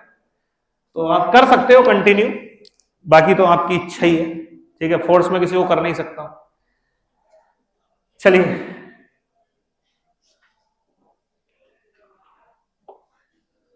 तो शुरू के 1 घंटे में जो कुछ निकल गया सो निकल गया। अब यहां से आप आगे कंटिन्यू करिए, यहां से ये। तो अभी तक मैंने ये पढ़ाया कि भाई देखो पर्यावरण में 3 प्रकार के संघटक होते हैं। एक होते हैं आपके जैविक संघटक। जैविक संघटक मतलब जो भी जीवित इकाई है, जो कुछ भी जीवित है उन्हें हम कहते हैं जैविक संघटक। उसमें मैंने चर्चा करी वनस्पतियों की, जंतु की और सूक्ष्म जीवों की। यानी वनस्पतियां हमें आसपास दिखाई देती है, हमें जंतु दिखाई देते हैं, हमें सूक्ष्म जीव यानी जीवाणु जो कि बहुत सूक्ष्म होते हैं, हम नग्न आंखों से नहीं देख सकते हैं। तो ये सब किसमें आते हैं? आपके जैविक संघटकों के अंतर्गत आते हैं। दूसरे होते हैं अजैविक संघटक जो मृत हैं, जैसे वायु, जैसे जल, जैसे मृदा, ये सब चीजें जितनी भी हैं ये सब कैसे हैं? अजैविक संघटक है, अजैविक संघटक। और तीसरी चीज होती है आपकी, और वो होता है ऊर्जा संघटक, जो सूर्य से ऊर्जा हमें मिलती है वो। तो जो पूरा पर्यावरण का एक साइकिल है वो 3 चीजों से मिलकर के बना हुआ है। जैविक संघटक जो जीवित चीजें हैं, अजैविक संघटक जो कि मृत हैं, और एक ऊर्जा संघटक जो सूर्य से ऊर्जा मिलती है। तो जो हाई कोर्ट वाले भी हैं, जिन बच्चों का पेपर है, इस वाले चार्ट से इक्का दुक्का क्वेश्चन आपके एग्जाम में आ जाएगा। क्या मैंने आपको बताया, वो आपसे ये पूछ लेगा निम्न में से कौन सा जैविक संघटक है, कौन सा अजैविक संघटक है। तो जो वायु है वो अजैविक है, जो जल है वो अजैविक है, जो मृदा है वो अजैविक है, जो स्थल वाला भाग है सब अजैविक है, खनिज है अजैविक है, जो मृत है वो सब अजैविक है, जो आपको प्रकृति ने दिया है, और जो मृत है वो सब अजैविक है, जो जीवित है वो जैविक है। बात समझ रहे हैं? तो मैंने आपको एक हेडिंग डलवाया था, और वो क्या डलवाया था? जैविक संघटक, ये तो डलवाया था। और इसमें क्या लिखवाया था मैंने कि जीवित संरचनाओं को जैविक संघटक कहा जाता है, यही तो लिखना। और ये लिखवा दीजिएगा जैविक संघटक के अंतर्गत वनस्पति, जंतु व सूक्ष्म जीव आते हैं, ये लिख दिया। पहला हेडिंग डालिएगा, वो डायग्राम मत बनाना, पहला हेडिंग डालिएगा वनस्पति।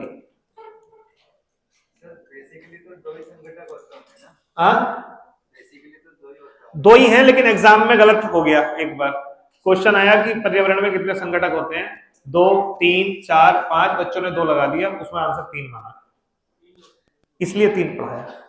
मैं 2 पढ़ा देता, लेकिन अपडेट है, पहले 2 ही चलते थे, पुरानी किताबों में 2 ही थे, लेकिन नई चीजों में 3 संघटक आ गए हैं, जैविक संघटक, अजैविक संघटक और एक आपका ऊर्जा संघटक, इस तरीके से। ठीक है, तो जैविक संघटक की बात हम कर रहे हैं। जैविक संघटक में एक आपकी वनस्पति है, दूसरा जंतु है, और तीसरा सूक्ष्म जीव। ठीक है, तो पहला लिखा होगा आपने, पहला वनस्पति। ठीक है, वनस्पति कौन से जगत में आती है? जैविक में तो आती है, बट रियल वनस्पति को क्या बोलते हैं हम लोग? पादप जगत बोलते हैं। ठीक है, प्लांट किंगडम। ठीक है, तो एक लाइन लिखिएगा वनस्पति में, आगे लिखना वनस्पतियों को पादप जगत भी कहा जाता है, पादप जगत भी कहा जाता है, वनस्पतियों को पादप जगत भी कहा जाता है, पादप जगत भी कहा जाता है, पादप जगत भी कहा जाता है। देखना, वनस्पतियां स्वपोषी होती हैं, ये तो सबको पता ही होगा ना। स्वपोषी का मतलब क्या होता है? अपना भोजन अपने आप बना ले। वनस्पतियां स्वपोषी होती हैं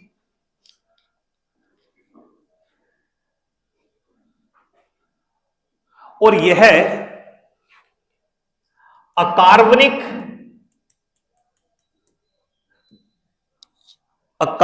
तत्वों को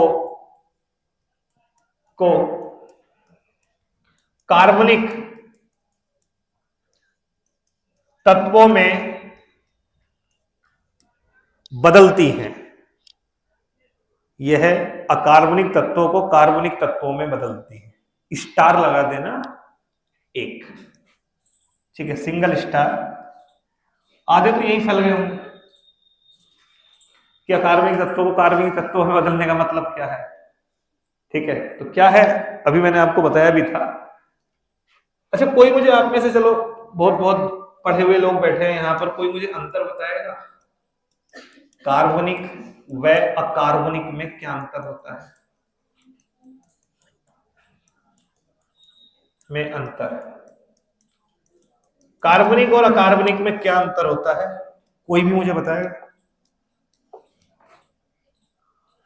कई धुरंधर बैठे हैं, कई साल वाले बैठे हैं, तुम लोग ठीक ठाक पुराने हो यार। कार्बनिक और अकार्बनिक में हाँ पढ़ा नहीं कोई और? हाँ, जिसमें कार्बन होती है और हाइड्रोजन होती है और दोनों के बीच में बॉन्ड बनता है। बिल्कुल सही परिभाषा ये है। हालांकि पहले हमें लोग परिभाषा देते थे कि कार्बनिक वो होते हैं जिनमें कार्बन होती है, ऐसे बोलते थे कि भाई जिनमें कार्बन होती है वो कार्बनिक है, जिनमें कार्बन नहीं होती वो अकार्बनिक है। लेकिन फिर हम बात करें कि कार्बन डाइऑक्साइड क्या कार्बनिक है कि नहीं? कार्बनिक नहीं है कार्बन डाइऑक्साइड। रीजन, वो इसलिए नहीं है क्योंकि इसमें हाइड्रोजन नहीं है।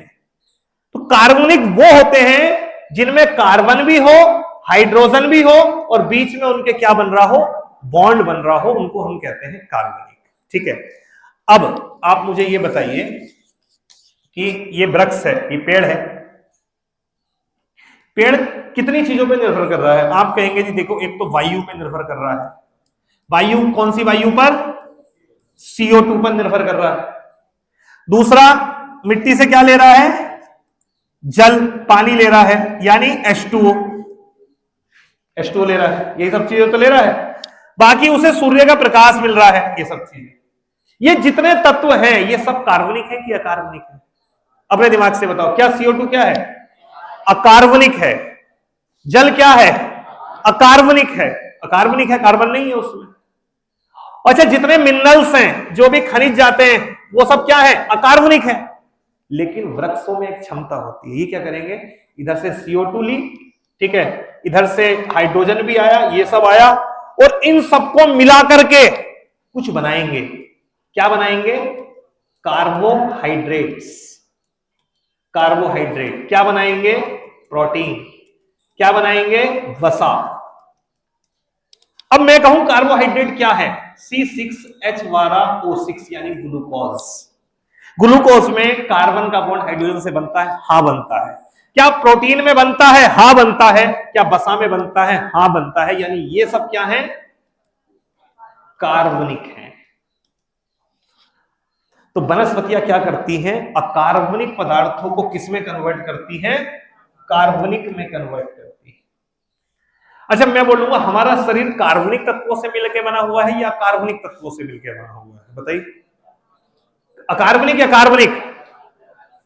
हमारा शरीर कार्बनिक ना भाई। हमारे शरीर में क्या है? प्रोटीन है, वसा है, कार्बोहाइड्रेट है, यही तो है। तो हमारी बॉडी किससे मिलकर बनी हुई है? कार्बनिक से मिलकर बनी हुई है। अच्छा, जब मृत्यु हो जाती है, जब हमारी डेथ हो जाएगी, तो या तो हमें जलाएंगे या दफनाएंगे। क्यों जलाते हैं, क्यों दफनाते हैं? जिससे कि दोबारा से जो अकार्बनिक पदार्थ निकले थे, उनसे जो कार्बनिक पदार्थ बना था, उसे इस जीव ने खाया, इसके अंदर कार्बनिक पदार्थ आ गया। अब वो दोबारा से इस प्रकृति को वापस मिल जाए, ये कार्बनिक पदार्थ दोबारा से किस में मिल जाए? बन जाए, अकार्बनिक में तब्दील हो जाए। तो आप कहेंगे जला के कार्बनिक अकार्बनिक में बदल जाएंगे, बिल्कुल। आपने जलाया, जो गैसें थी वो सब निकल गई, जो जीवाश्म थे वो सब मिट्टी में मिल गए, यानी दोबारा से ये कार्बनिक पदार्थ किसमें तब्दील हो जाएंगे, अकार्बनिक में बदल जाएंगे। जिंदगी क्या है, अकार्बनिक से कार्बनिक में बदलना, कार्बनिक से अकार्बनिक में बदलना, ये लाइफ साइकिल है। ठीक है, अब हमारे शरीर में जितने कार्बनिक पदार्थ हैं ये कहां कहां से आए होंगे। आप सोचिए, आपने सुबह चावल खाया या रोटी खाई, वो रोटी वो चावल क्या था, आप कहेंगे वो था कार्बोहाइड्रेट, प्रोटीन और वसा, यही सब था। बट ये सब उस पेड़ पौधे के अंदर कहां से आया, आप कहेंगे मृदा से आया, मृदा से आया, और वायु से वो सब चीजें आई। क्या सिस्टम चल रहा है। ठीक है, चलिए, एक तो ये सब्जेक्ट ऐसा है कि बच्चे बहुत बोरिंग नहीं है, ये तो गलत क्या हो रहा है, बहुत इंटरेस्टिंग सब्जेक्ट है। हम पता है हमारी सबसे बड़ी पढ़ाई का लोचा ये है, हम जिसे इंटरेस्टिंग मानते हैं ना वो है नहीं, और जिसे हमें बोरिंग लगता है वो रियल में इंटरेस्टिंग है। आपको मैं अभी कहानी सुनाने लग जाऊं बढ़िया बढ़िया चंद्रगुप्त मौर्य की, मैं आपको धनानंद की कहानी सुनाऊं, मैं आपको चाणक्य की कहानी सुनाऊं, आपको मजा आ जाएगा। मैं आपको बरमुडा ट्रायंगल के बारे में पढ़ाऊं, फ्लोरिडा, प्यूटोरिको, यहां बरमुडा, एक बरमुडा ट्रायंगल है, वहां पर खतरनाक बहुत जो शक्तियां हैं, मतलब पिशाच आत्माएं वो वहां रहती हैं, वो जहाजों को खींच लेती हैं, आपको मजा आएगा। वाह क्या ज्ञान, वो ज्ञान थोड़ी है। ज्ञान का मतलब समझ लो, पढ़ने का मतलब समझ जाओ, सादा बेहतर है। बहुत बच्चे हैं एटमेट एट रहते हैं, ठीक है, मतलब थोड़ा पढ़ने के बाद रहते हैं, वो जो भी है ईगो एटीट्यूड या जो भी होगा, अपने को थोड़ा सा खाली रखो और इसे सही से भर लो। मैं नहीं कह रहा हूं आप विशेषज्ञ बनो, मैं नहीं कह रहा हूं आप इतनी नॉलेज गेन करो कि आप कोई किताब लिख दो, लेकिन मेरे भाई आप इतना तो पढ़ो कि आपको थोड़ी सी चीजों की नॉलेज हो। अकार्बनिक कार्बनिक के बारे में पता नहीं, ठीक है, क्या है क्या नहीं है। अब आपसे एग्जाम में क्या क्वेश्चन आएगा, एग्जाम में क्वेश्चन आएगा, अच्छा मुझे आप मेरे क्वेश्चन का जवाब देना, कौन कार्बनिक तत्वों को अकार्बनिक तत्वों में बदलता है। ऑप्शन, वनस्पतियां, जंतु, जीवाणु या सभी। जीवाणु। रीजन, वो क्या करते हैं, कार्बनिक को अकार्बनिक में बदल देते हैं, सड़ाते हैं ना चीजों को। आप यहां पे रोटी रख दो, वो क्या है, वो कार्बनिक है, जीवाणु क्या करेंगे, उसको तोड़ देंगे किसमें, अकार्बनिक में। फिर से मैं क्वेश्चन दे रहा हूं, कौन से पर्यावरण के वो कंपोनेंट्स हैं जो अकार्बनिक तत्वों को कार्बनिक में बदलते हैं। अकार्बनिक को कार्बनिक में, ऑप्शन सेम है, यानी वनस्पतियां, जंतु, सूक्ष्मजीव या सभी। तो आप कहें क्या आंसर देंगे, वनस्पति। तो अब इससे आगे की बात समझिए जो मैं समझा रहा हूं। मैंने क्या लिखवाया था वनस्पति के बारे में, एक लाइन लिखवाई थी, याद हो आपको लास्ट, यह अकार्बनिक तत्वों को कार्बनिक तत्वों में परिवर्तित करते हैं, ठीक है। अब नीचे क्या करना ना, आप नीचे लिख देना अकार्बनिक तत्व, छोटा सा अकार्बनिक तत्व, उसके आगे लिख देना जैसे CO2, कोमा खनिज, कोमा जल, ये सब क्या है, अकार्बनिक है। सनलाइट है तो नॉन लिविंग, पर उसको तीसरे कंपोनेंट में क्यों रखा है, किसको, अच्छा वो लिंक नहीं है ना, वो अलग है, हमने ऊर्जा संगठक को एक अलग ही रखा है। तो उसके पीछे की रीजनिंग क्या है, पहले तो दो थे तो बाद में तीन। मेरी बात नहीं समझे ना, रीजन क्या था, कायदे में तो दो ही चीजें हैं, एक जैविक है और अजैविक है, बट हमको यह पता है कि अगर हम उसको स्टॉप कर दें ऊर्जा को, तो जो पेड़ अकार्बनिक को कार्बनिक में बदल रहा है वो कर नहीं पाएगा, क्योंकि आपको पता है पेड़ को क्या चाहिए, सनलाइट, उससे होगी प्रकाश संश्लेषण की क्रिया। प्रकाश संश्लेषण की क्रिया प्रकाश में होती है भाई, तो अकार्बनिक तत्वों को कार्बनिक पदार्थों में बदलने की जो प्रोसेस है वो सनलाइट की उपस्थिति में होती है, इसलिए तीसरा संघटक जो है वो ऊर्जा संघटक, ठीक है, वही तो मैं बताता हूं। क्या लिखा आपने, ये लिख लिया, और कार्बनिक तत्व में लिखना, कार्बनिक तत्व में लिख लेना कार्बोहाइड्रेट, कोमा वसा, कोमा प्रोटीन, कार्बोहाइड्रेट कोमा वसा कोमा प्रोटीन। तो अकार्बनिक तत्व कौन से हैं ये, और कार्बनिक तत्व कौन से हैं, ठीक है। अगला पॉइंट लिखेगा, मतलब इसी में नीचे नए पैराग्राफ से लिखेगा, वनस्पतियां सूर्य के प्रकाश की उपस्थिति में, सूर्य के प्रकाश की उपस्थिति में अकार्बनिक तत्वों को कार्बनिक में बदलती हैं, अकार्बनिक तत्वों को कार्बनिक तत्वों में बदलती हैं।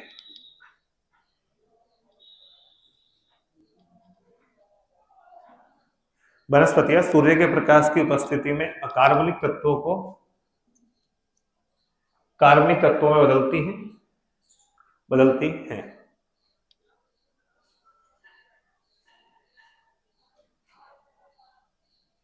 अच्छा, मुझे बताइए वनस्पति, जंतु और सूक्ष्म जीव किसको उत्पादक कहना सही है? उत्पादक, प्रोड्यूसर, जो कुछ प्रोड्यूस कर रहा है, वनस्पति को। रीजन वही तो बना रही है ये सब, कार्बोहाइड्रेट, वसा, प्रोटीन, इसलिए इनको क्या कहा जाता है? प्रोड्यूसर यानी उत्पादक कहा जाता है।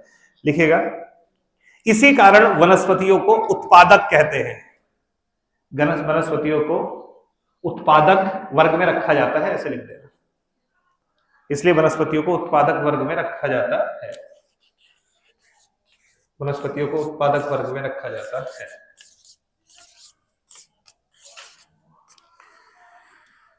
उत्तर प्रदेश में 560 पद हैं लोअर पीसीएस के, अगर ढंग से लग जाओगे तो उधेड़ के फेंक दोगे, अगर सही से जीएस पे कमांड कर लोगे तो। 10 बार रोने से अच्छा है 1 बार रो लो,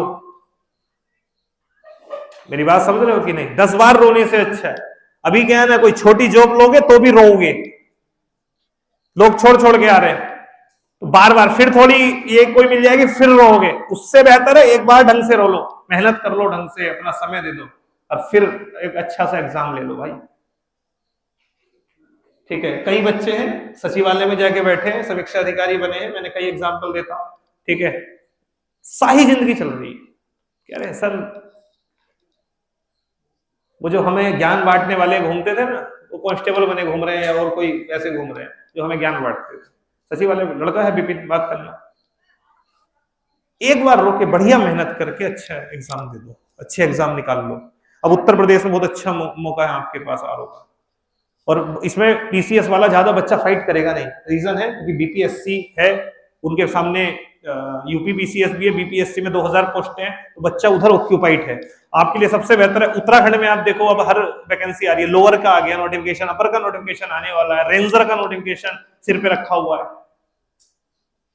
थोड़ा जगा लो अपने आप को भाई, पढ़ लो, ये ऐसी तैयारी है कि इसमें कुछ ना भी बने ना तो भी ज्ञान से कद इतना ऊंचा रहेगा ना, सामने वाला बात करते हुए सोचेगा,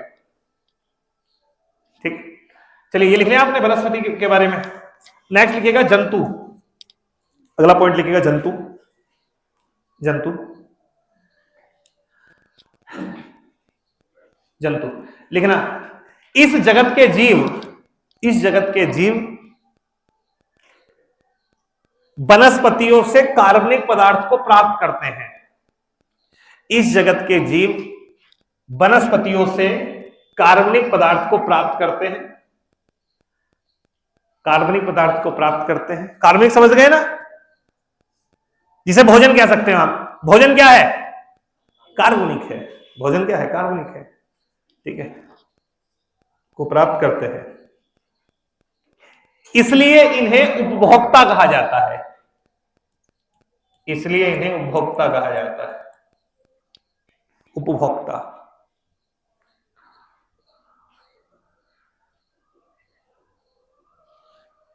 इसलिए इन्हें उपभोक्ता कहा जाता है, ठीक है। अब यहां पर एक छोटा सा डायग्राम बना लेना, जैसे मानो ये एक डायग्राम बना लो, ये वृक्ष है, ठीक है। तो यहां पर आपको यहां पर दिखाई देगा प्राथमिक उपभोक्ता। अच्छा ये क्या है, वृक्ष क्या है? प्रोड्यूसर है यानी उत्पादक है, ये उत्पादक है। इस वृक्ष ने क्या किया, अकार्बनिक पदार्थों को किसमें बदला? कार्बनिक पदार्थों में बदला, कार्बनिक। अब कुछ जीव ऐसे होते हैं जो डायरेक्ट इससे प्राप्त करेंगे कार्बनिक पदार्थों को, जैसे आप कहेंगे कीट पतंगे हो गए, ठीक है, जैसे कीट पतंगे हो गए, ठीक है, कीट पतंगे हो गए, टिड्डा वगैरह ये हो गए, जो चीजें भी आप ऐसे मान लो कि जो डायरेक्ट पेड़ पौधों से जुड़ी चीजों को खा रहे हैं, उनको हम किसमें रखेंगे? प्राथमिक उपभोक्ता में रखेंगे। अच्छा कुछ ऐसे हैं जो इसको डायरेक्ट नहीं खाते, वो बोलते हैं हम सीधा पेड़ पौधों से कार्बनिक पदार्थ नहीं लेंगे, तो वो कहते हैं किससे लेंगे? बोले हम इन वालों से लेंगे, ठीक है, तो इन्हें क्या बोलेंगे हम? द्वितीय उपभोक्ता बोलेंगे। आपके हिसाब से इसमें कौन आना चाहिए बताइए? आप कहेंगे हाँ, जैसे मेंढक हो गया, क्योंकि मेंढक किसको खा लेता है? कीट पतंगों को खा लेता है। हालांकि अलग अलग वो होता है, हम इसमें मेंढक को रख सकते हैं, मेंढक। हम इसमें सांप को भी रख सकते हैं, कीट पतंगों को सांप भी खा लेता है, ठीक है, सांप, छिपकली,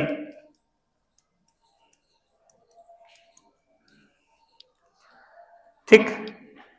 कुछ ऐसे होते हैं जो इनको भी खा लेते हैं भाई, तृतीय उपभोक्ता क्या होना चाहिए तृतीय उपभोक्ता में? क्या, किसमें? नहीं, एक्चुअली उसका रीजन क्या है ना, सांप के साथ क्या है, अलग अलग है। बड़े सांप छोटे सांप को भी खा लेते हैं, अब सांप मेंढक को भी खा लेता है।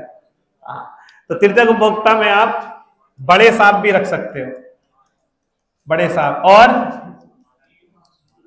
बाज और शेर। शेर आप जंगल में देखिए, जो खुद शिकार करते हैं उनका भी शिकार कर लेता है, ठीक है। हालांकि इसको मैं आपको डिटेल में एक चैप्टर की तरह पढ़ाऊंगा, अभी तो मैं बेसिक सा आपको बता रहा हूं कि आपको ये मतलब समझ में आना चाहिए।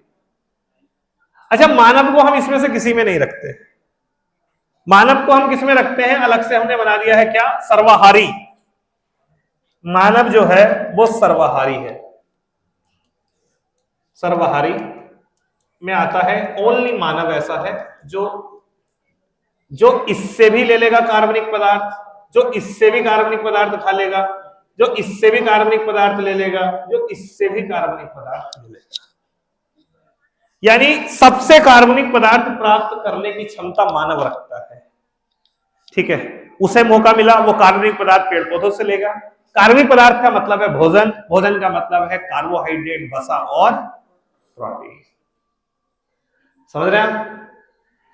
तो वेज और नॉन वेज क्या है? आप कहेंगे कार्बनिक पदार्थ को डायरेक्ट प्रोड्यूसर से लेना शाकाहारी है। डायरेक्ट आप प्रोड्यूसर से, यानी जो उत्पादक है उससे डायरेक्ट अगर आप कार्बनिक पदार्थ ले रहे हो तो वो व्यक्ति क्या कहलाएगा? शाकाहारी कहलाएगा। उसके अलावा किसी भी फर्स्ट, सेकंड, थर्ड उपभोक्ता से प्रोडक्ट लेना या कार्बनिक पदार्थ लेना, वो क्या है? वो मांसाहार है। बाकी और इससे बड़ा कोई अंतर है नहीं, ठीक है, शाकाहार में और मांसाहार में, ठीक है। डायरेक्ट इन्होंने बनाया, आप इनको खा रहे हो, शाकाहारी हो। इसलिए जो प्राथमिक उपभोक्ता होते हैं ये शाकाहारी की कैटेगरी में आते हैं। और सबसे बुरा हाल इस दुनिया में इनका है, शाकाहारी होगा। आप देख लो, मरे हुए जो मिलेंगे आपको भीड़ की तादाद में, झुंडों की तादाद में ये मिलेंगे। गलत कह रहा हूं? कोई है, कोई इनका कोई जीवन है कीट पतंगों का? ठीक है, सबसे बुरे हालात इन्हीं के हैं। तो ये आप थोड़ा सा ध्यान रखिएगा। अब आपको समझ में आया जैविक और जैविक। अब मजे की बात क्या है, शुरुआत कहां से हुई थी जीवन की? यहां से ना। किससे? अकार्बनिक से। भाई अकार्बनिक से ही तो सब कुछ हुआ। पेड़ पौधे ने इसी अकार्बनिक को किसमें कन्वर्ट करा? कार्बनिक में। अच्छा, ये मरेगा, मर गया तो ठीक है, नहीं मरा तो इसके अंदर। ये मर गया तो ठीक, नहीं तो इसके अंदर। ऐसे ही होगा, कुल मिला के सबको मरना ही है। और मरने के बाद सब कहां जाएंगे? मिट्टी पर। तो जब ये जितने भी मरेंगे और मिट्टी पर पहुंचेंगे तो जैसे पड़े रहेंगे तो इनको गलाने के लिए आ जाएंगे जीवाणु यानी सूक्ष्म जीव। तो जब ये मरेंगे तब तो ये होंगे सब कार्बनिक, और वही सूक्ष्म जीवाणु इनको डीकंपोज करके दोबारा बदल देंगे अकार्बनिक। तो ये दोबारा से चले जाएंगे। तो हमारे अंदर जो आज आप खा के आए हो राइस दाल जो भी, आप ये सोचिए कितने मृतकों के अवशेष होंगे, आप सोच भी नहीं सकते। क्या आपको नहीं लगता जो मिट्टी है जो है उसमें कितनों के अंश होंगे?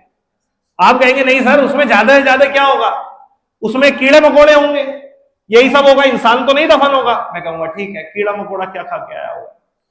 बोले क्या पत्तियां खा के आया होगा? मैं कहूँ वो पत्ती कहां खड़ी होगी, कहीं तो खड़ी होगी, उस मिट्टी में तो कोई दफन होगा, कहीं तो होगा, घूम फिर के अंश तो जरूर होगा। तो पूरा गेम किसी चीज का नहीं है, पूरा गेम है कार्बनिक और अकार्बनिक का। क्लियर? ये बात क्लियर हुई या नहीं? ठीक है, तो ये डायग्राम बना लिया आपने, और ये मैं लिख देता हूं मृत्यु के बाद। इसलिए हम लोग क्या चाहते हैं, हम लोग ये चाहते हैं कि मरने के बाद में हमें सीधा कार्बनिक तत्वों में बदल दिया जाए। हम लोग तो यही चाहते हैं, भाई सीधा दफना दो या फिर सीधा जला दो। लेकिन पारसी समुदाय के लोग ये नहीं चाहते, वो ये चाहते हैं नहीं, जब चली रही है चैन तो कोई बात नहीं, एक व्यक्ति के अंदर से और गुजर जाए, ठीक है, किसी का काम तो चलेगा, एक साइकिल और जुड़ा। इसलिए वो क्या करते हैं, वो डायरेक्ट बॉडी को कार्बनिक बदलने के लिए नहीं रखते, वो उसको छोड़ देते हैं खाने के लिए जानवरों के लिए, कि गिद्ध वगैरह आकर के उसको खा लेगा, उसके बाद में जब वो मरेगा तब जाकर के उसके अंदर के कार्बनिक पदार्थ किसमें बदल जाएंगे, अकार्बनिक में बदल जाएंगे। इसलिए जो पारसी लोग होते हैं ना, वो बड़े अलग तरीके से अपने यहाँ अंतिम वो करते हैं, वो ऐसे नहीं है दफना दिया या जला दिया, नहीं, वो एक जगह होती है बनी हुई उनकी, वहां पे जाके उसको रख देते हैं लाश को, तो वहां जो चील कौवे होते हैं, गिद्ध होते हैं, वो आकर के उसको पूरे को खा लेते हैं। ठीक है, वो ऐसे करते हैं। चलो ज्यादा परेशान मत हो, पूरा गेम मैंने आपसे बता दिया, इसी पर टिका हुआ है। आपने एक जनजाति का नाम सुना होगा जो कि उत्तरी अमेरिका में रहती है, जो कनाडा वाला क्षेत्र है। मैं आपको थोड़ा सा और हिंट देता हूं, वो जिस घर को बना के रहती है उस घर को इग्लू कहा जाता है। अब बताओ कौन सी जनजाति है? एस्किमो।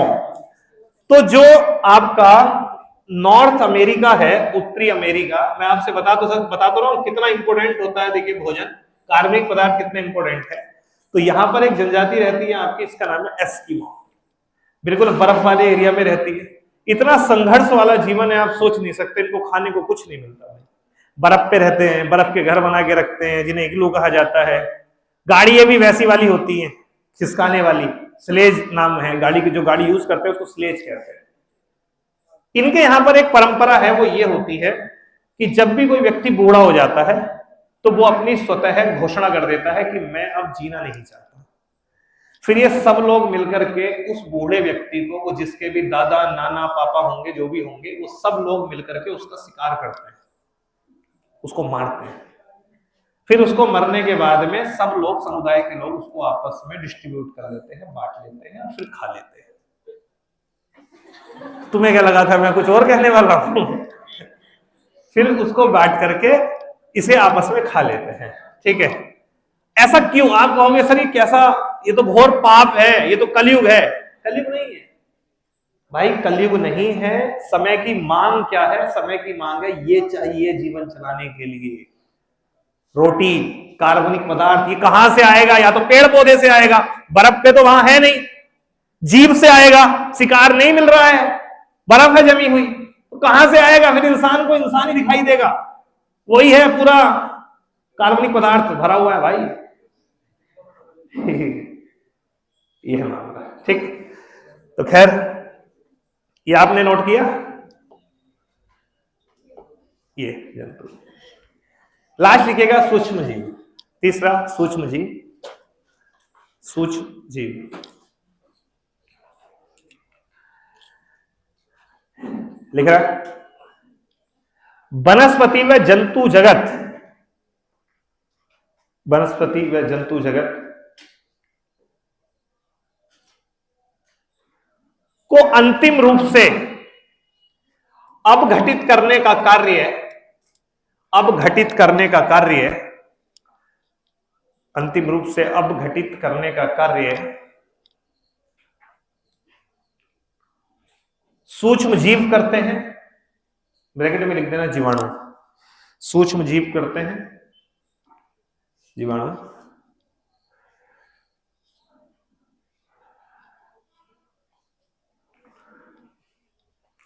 देखना, और यह पुनः कार्बनिक पदार्थों को अकार्बनिक पदार्थ में बदल देते हैं। और यह पुनः कार्बनिक पदार्थ को अकार्बनिक पदार्थ में बदल देते हैं। यह पुनः कार्बनिक पदार्थ को अकार्बनिक पदार्थ में बदल देते हैं। कार्बनिक पदार्थ को अकार्बनिक पदार्थ में बदल देते हैं। कार्बनिक पदार्थ को कार्बनिक पदार्थ में बदल देते हैं।